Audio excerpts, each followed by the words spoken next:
everyone. Welcome back to Beyond the Gate, our Full Metal Alchemist Brotherhood podcast. I'm Megan. And I'm Meg. And today we're talking about episode 56, The Return of the Fuhrer. Or Return of the King if you're a Lord of the Rings fan. In this episode, Central's forces fight with renewed vigor following Bradley's return, and the Fuhrer himself enters the battle. His first opponent is an armored tank. His second foe is even tougher. Oh yeah. And this covers manga chapters 97, The Two Philosophers, and 98, Greed Without Limits. Yeah, let's jump right into this. It's kind of, I think it's going to be a quick episode. We start out in the desert, and Hohenheim is wandering in the desert, and he is not looking too hot and collapses, but then he's rescued by some Shingi's merchants, and he seems to be talking to himself. He's very out of it. And then we go to the underground where he and Father are fighting, and he starts listing all these people from Xerxes, and he's like, these are all the ones that have invaded your body now. From when Father knifed him in the back. Yeah, knifed him with his hand in the back. And then some of the souls went into his body. And Father is shocked and like, how are you able to separate them? He's like, well, I had plenty of time to talk to all 536,329. Oh boy, I would go nuts. Yeah. He was going nuts. Well, yeah. I mean, he's kind of technically immortal now, but there was, I think it was Dr. Stone, where they're talking about how many people the human mind can remember at once. And it was something like 150, right? I think so. Yeah. Something like that. Yeah. So, he's pushing the limits of human capacity. Yeah, but he's not entirely human, so. Yeah. And then the souls that have been transferred to Father's body start, like, stabbing him. You just saw your little note. Yeah, I made a note in our episode description that he looked like a unicorn at one point. He's just got like this black spike out of his forehead. And then he has like long blonde hair. And yeah, all that was going through my mind was, like that crazy unicorn from Gravity Falls. No! Oh gosh. Nice. So it seems like he's been killed, but then like a black blob emerges from his body. I would say it's like a mixture of greed and pride is what it looks like. And then it like eats the body that looks like Hohenheim. Like a skin suit. Yeah. This is honestly, I was tracking the quote unquote magic system in Full Metal pretty well up to this point. But when dealing with Father and what he is as a dwarf in the flask and what he becomes now, they lost me. There's probably some historical alchemical reference in there somewhere, but I was just confused, and I'm willing to accept that he's just a monster who can do anything at this point. Yeah. Same. Doesn't make a lot of sense. But it is what it is. We will have more thoughts to share later. Oh, yeah. And now Wrath has returned. The Fuhrer is back. And he had an epic entrance at the end of the last episode. And he is entering through the front gates. And at first the brig soldiers try to shoot him, but then he's just deflecting the bullets with his sword. And then he I saw him do this more than once. He cuts through a huge missile looking thing, and he kills all the soldiers. And then the tank is backing up into the gate, and he runs up the stairs and just completely destroys the tank. And okay, we were talking about this the other night, or Megan was like, why did they open the gate with the tanks, with the tank? But then I saw in the manga while I was reading that Buccaneer tells them to retreat.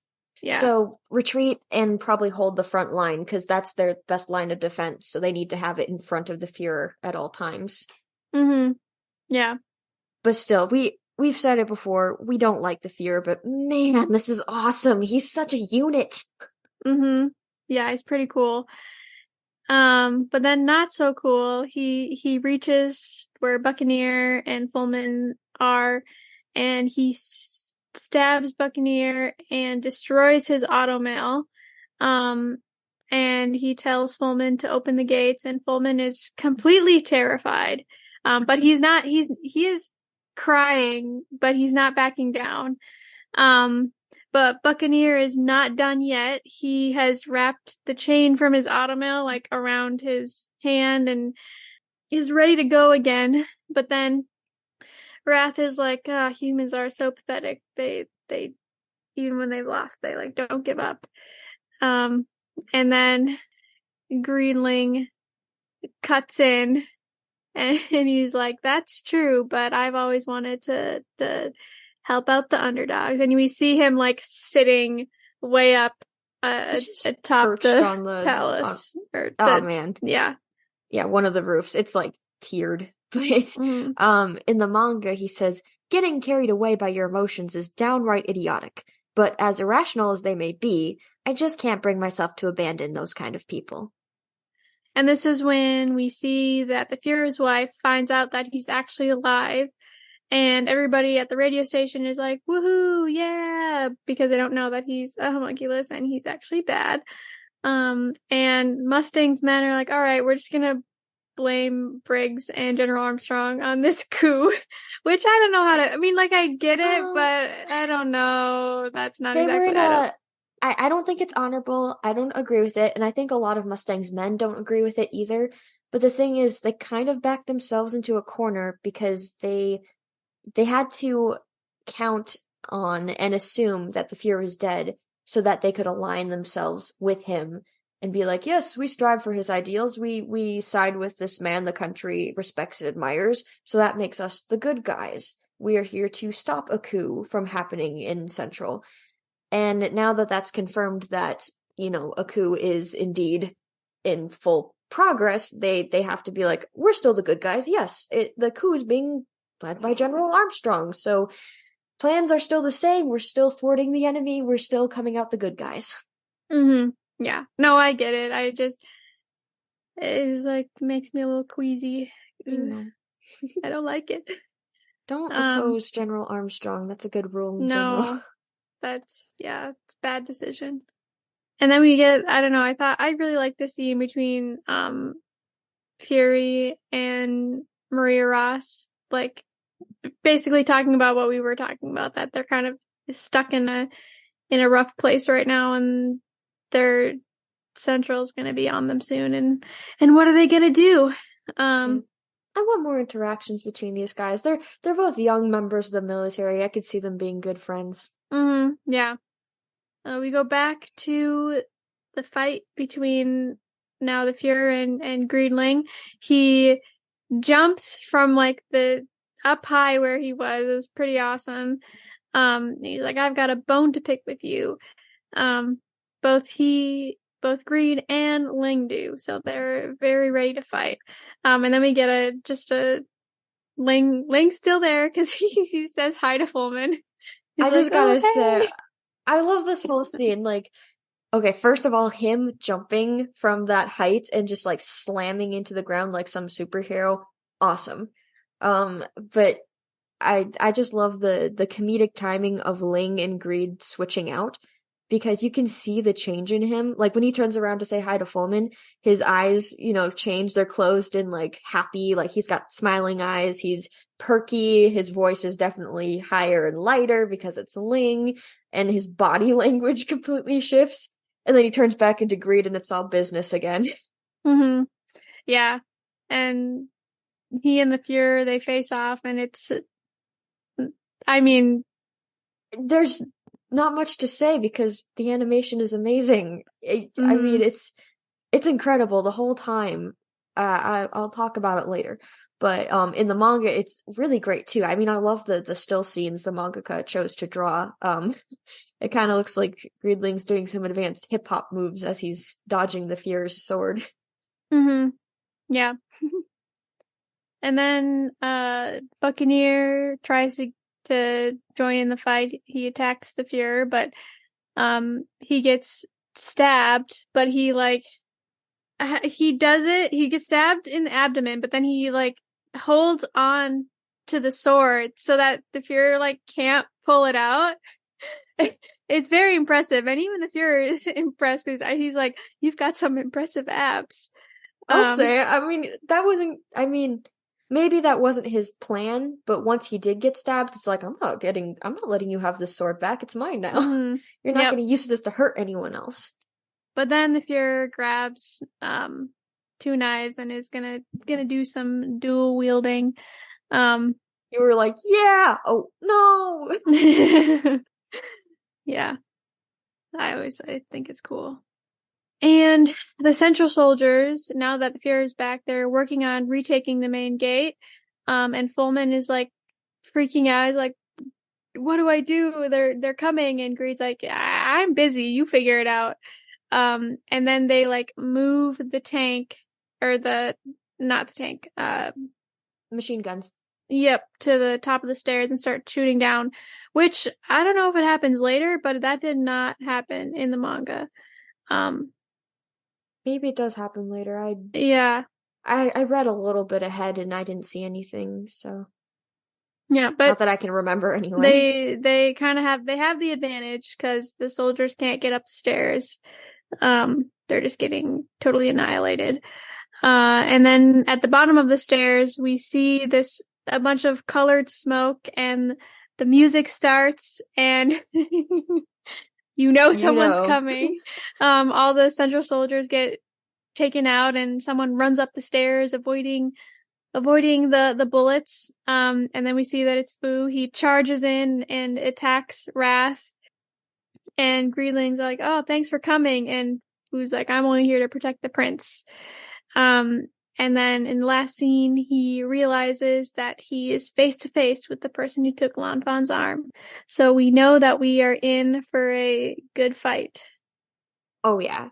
I love how protective he is of his granddaughter. They're both trained guardians of the crown, but he's still she's my little girl, she's my granddaughter. How dare you hurt her, even though she's in a line of duty where she will definitely get hurt. Mm-hmm. All right. That was the end of the episode. We don't have too much extra, but just a couple things to mention. The first is animation expertise. As always, the fighting animation was stellar. I noticed that a lot of attention was given to movement, like when GreedLing ran around Bradley to get in his blind spot. They didn't need to animate all that action, but they did anyway. They could have made some quick cuts or zoomed in on their faces as they were running around, to get their thoughts and stuff. But no, they're like, no, let's zoom out, get the full body. We're gonna make sure this looks legit. Yeah, no, this is the promised day. Gotta get everything. The budget will never again stoop down to the level of of that one scene. That one scene when they tried really that one episode. I never shared that. Yeah, you're right. Yeah, they were like, oh, we gotta save it for better fights, I guess. It's cursed. It's fine that you didn't save it. What? I should, though. Okay, if you want to. And the other thing, just quickly to mention. I meant to talk about this a super long time ago, but I did not. So, sorry, I just want to talk about how the Fuhrer and Ling are foils of each other. They're both, or the Fuhrer is in a position of power, but Ling is trying to get himself into a position of power. And, way early episode, and even in this episode, the Fuhrer is like, oh, humans are stupid and they're only here to be used, where Ling is like, no, he's here to serve his people. It's not about him, which is very different from the Fuhrer's perspective. They both have to fight for their power. Like, Wrath went through all that training and, like, got the stone and was eventually selected, where Ling is still in that process, but he's like, he's up against like 49 other people for the throne. So he's, they came from similar situations, but they have very different outlooks on life. And another interesting thing that in the manga, which I am pretty sure that I read this, but I'm not like 100% positive, that the Fuhrer, he was the 12th candidate, and Ling is the 12th in line for the throne. So that's just like another interesting connection. That's very biblical. 12 is a biblical number. Yeah, that's true. And I like, these are like two, not random side characters, but they're two side characters, but they're pitted against one another. Mm-hmm. It's not, I don't know, usually when you think of like characters having foils, you always think it's like, oh, the main character, and then here's the main character's foil, but here's just like two random connections. It's also cool because they're both, I don't know, like the Fuhrer became a homunculus because, well, he was forced to, but he did it in order, to survive and to be the best candidate. Ling, kind of on the same thread, became a homunculus because he felt he had to reach his goals. Mm-hmm. But I mean, it was kind of forced upon him too, like it was with the Fuhrer, because he was pinned down, but he chose to accept it, like he wanted it for himself. The Fuhrer just didn't get a say. He just kind of went with it. Yeah. But I think both, like, in the moments when they both, like, accept, like, were given that, not exactly choice, but they both accepted it. Like, they're like, okay, I'm gonna be stronger. I'm gonna do this. Yeah. Yeah. It takes a strong will to have that power in particular. Mm-hmm. Yeah. Yeah. But it's something kind of different that I noticed is because Ling has greed in him, he has the self-healing, the regenerative properties, with the red lightning. Oh, yeah. But we've never seen the Fuhrer do that because, he's a human, he ages. So yeah, that's interesting because we were just saying like, oh, he doesn't self-heal because he's a human. He's human, but is Ling. Ling Is too. Although Ling, it's like another entity is inside of him that he can communicate with. But with the Fuhrer, he's like, I don't know if my will is my own or if it's just wrath. Yeah, because he has talked about that where he like doesn't know who he actually is, where Ling fought to keep himself separate. Mm-hmm. Yeah. And also Greed has that like armor. His special ability is like the ultimate. And Wrath has like the all-seeing eye, but there might be a difference in how they got their powers where Ling can control it better because he's like more complete or something. Mm-hmm. Or it could depend on like the strength of the stone as well. So I think that does play a role in how long it lasts and questions to ask Arakawa. We'll make a running list here. Yes. All right. What was your favorite line of the episode? Mine came from Greed. He said, "Pathetic as they may be, and they sure are, I still prefer to side with the underdog." And that's a line I totally agree with. I'm always rooting for the underdog in shows and movies. Mm-hmm. I think that's a very human thing. Yeah. And what was your favorite line? Mine also came from Greed when Greed thanks him when Greed thanks Fu for saving him, and Fu's like, oh, I'm only here to save the prince, and Greed is like, well, it's the same as. That line made me chuckle. Yeah. Yeah.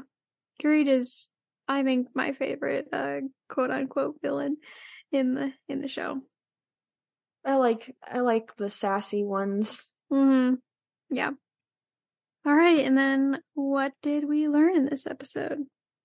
If you can still fight, fight. If you die, walk it off. I mean, that's honestly thanks for getting my reference in there. Yeah, you're welcome. 10 billion points to whoever gets it. But it's kind of like it's what the characters all have been doing, especially Buccaneer in this episode. Like, get stabbed, keep fighting. If you're still breathing, keep fighting. You gotta help in whatever way you can. Mm-hmm. Yep. And then who pushed the story forward? GreedLing for popping in to help. Finally.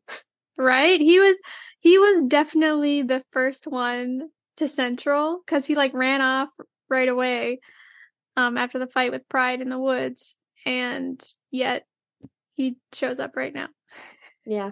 Well, he was totally just chilling, waiting for his moment to have his epic entrance, and because he was like, oh, the Fuhrer got a great entrance. Well, now it's my turn. But also, I think he was waiting for the right moment, and a lot of the time in Central was probably spent with Ling nagging him, going like, hey, help them. Come on, help them. He's like, fine, I'll do it. Get off my case, gee. All right, that's all we got for this episode. We will be back next week with another episode. Mm-hmm. And follow us on Instagram at Full Metal Beyond the Gate, and check out our YouTube channel for any extra videos that Megan may or may not be posting. I'm trying. All right. See you next time.